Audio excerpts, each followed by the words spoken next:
Good Sunday morning, everyone. Schuyler Callihan here on Between the Ears, West Virginia, falling in Game 1 of the Super Regional to LSU by a score of 16-9, and obviously had a pretty decent start. Got off to the 1-0 lead. Griffin Kern made things look fairly easy for the first couple of innings until he started to work himself into trouble.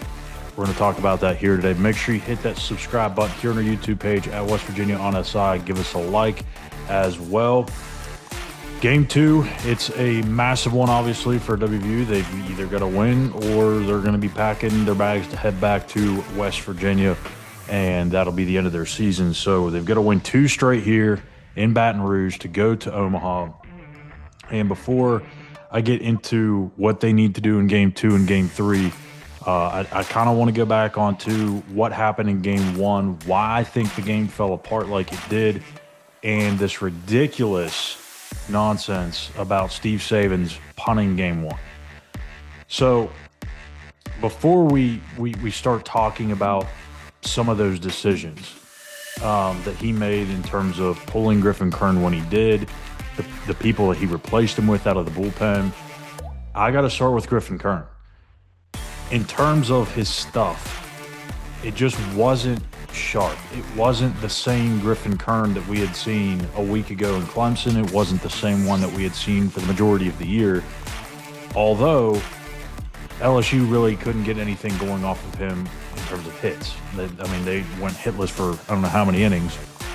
But the command, the control, it just wasn't there. He tried to pound the inside part of the zone time and time again.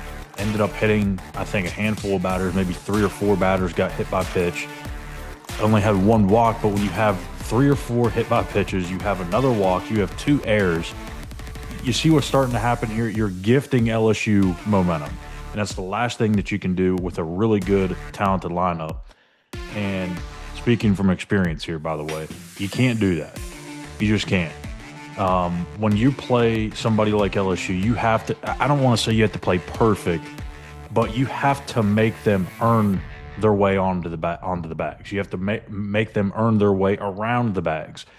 And in that inning where things really started to get out of control, it was 2 hit batsmen and then a 3-run homer. And there was a couple of innings where they should have been out of the inning, but a bad throw or couldn't pick the ball at shortstop ended up extending the inning, extending more pitches onto Griffin Kern's arm. And to me, that's where this game I kind of started to feel it slide. It really wasn't when he made the decision to go to J.J. Glasscock and the bullpen just imploded even further. Obviously, that didn't help, but you could tell, at least I could early on, when Griffin Kern really didn't have that strong command that he's been showing all season long. He hasn't walked very many people. When he wasn't able to put the fastball where he wanted, where he wasn't able to throw his breaking ball for strikes, and he was leaving a couple of pitches out over the heart of the plate, luckily that didn't get tattooed. He just kind of knew it wasn't going to be a long day for him, especially with him pitching two times last weekend. And Sabins talked about it after the game. He said that's one of the reasons why I pulled him when I did, because he didn't have the same velocity. He just didn't have the same crispness to him, and you could just tell that it just wasn't there. And it's unfortunate because now that's probably how he's going to go out as a Mountaineer unless they somehow rattle off 2 straight wins here in Baton Rouge. But it just is what it is. So now let's shift to the decisions. To go to J.J. Glasscock, to go to Jacob Furman, the other guys that he brought into the game. Seen a lot of people on social media talking about Steve Sabins essentially punting Game 1 with those decisions. Folks, listen, it's not punting. It's being smart. You can throw out your best arms in Game 1 when you're down several runs against a team that could probably continue to put up runs after runs after runs after runs after runs, or you could save them for Game 2 and Game 3. Baseball is a game completely of strategy and execution. If your guys aren't executing and you are falling behind and you're really kind of gifting runs away, and I mean, let's be serious. They were gifting runs away, and LSU hadn't even done anything yet. Once LSU started to do something, it was going to make the game even worse. So you knew at some point LSU's bats were going to come together, heat up, and kind of do their thing. You don't want to waste your best arms in that situation. I mean, if you can kind of feel that game mid game slipping well away from you, why waste your top arms when you know you're going to have to need them the next 2 days with your best pitcher already done for the week? So there's no point in doing that. That narrative is absolutely ridiculous. Steve Sabins did the right thing. And look, JJ Glasscock, he came in last week in the Clemson region. He pitched well. He did okay. Jacob Furman, he pitched well last weekend. So it's not like he just completely threw his arms up, waved the white flag. Like he didn't put in those other two guys, that he ended up putting in later on in the game. First, he went to some of his younger guys that he thought could maybe get them through an inning or two and keep them kind of within reach to allow the offense to catch up. And then, if that's the case and the game's close, boom, Reese Bassinger, Carson Estridge, whoever you want it to be, comes in.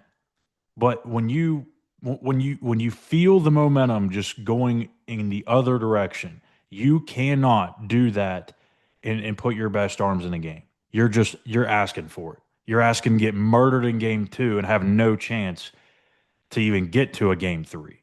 So it's not punting. It's not that he doesn't trust his guys. It's not that he didn't trust that his team could get back into the game. Yes, they had 3 comeback wins a week ago. This is a whole different animal, folks. Like LSU, their offense, their pitching staff is legit.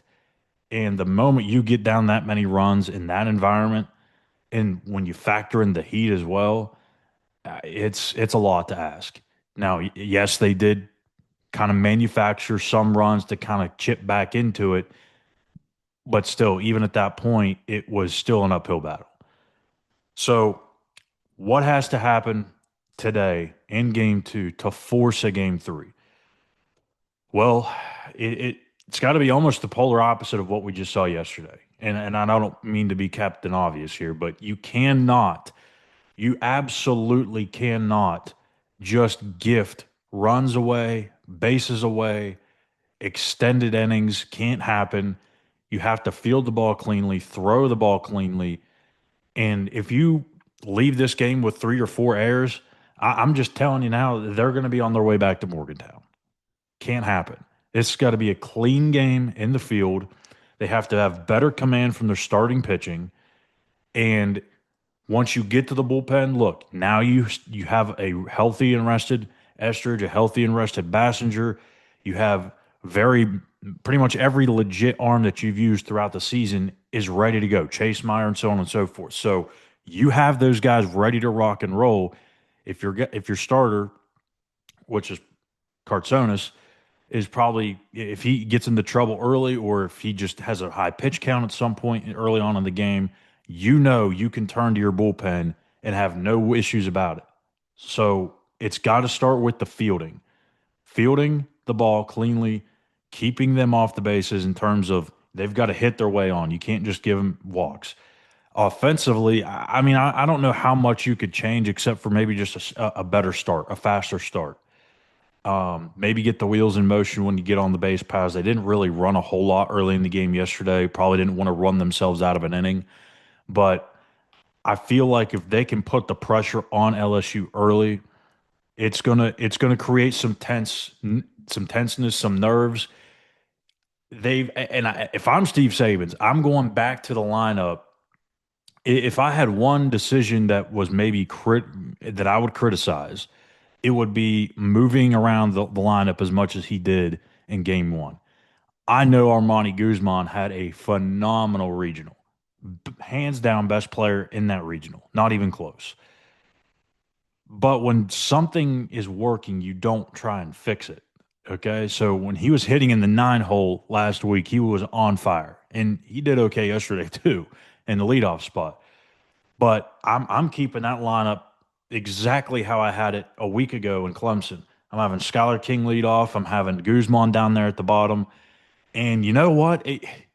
I understand he's tried to get Ben Lumsden some more at bats here, but I think it's time to get Grant Hussey back in there. I really, really do. You've got to get some power in there for a team that doesn't generate many home runs in against this type of pitching staff, against this type of lineup that you're going up against. You're going to need to score runs in bunches to have a chance.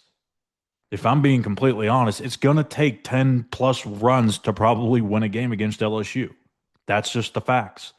So to get 10 runs, if you're going to rely on just manufacturing those runs by getting on bases with singles and steals and bunts and little bloopers into the outfield or maybe an extra bag base hit every now and then, good luck.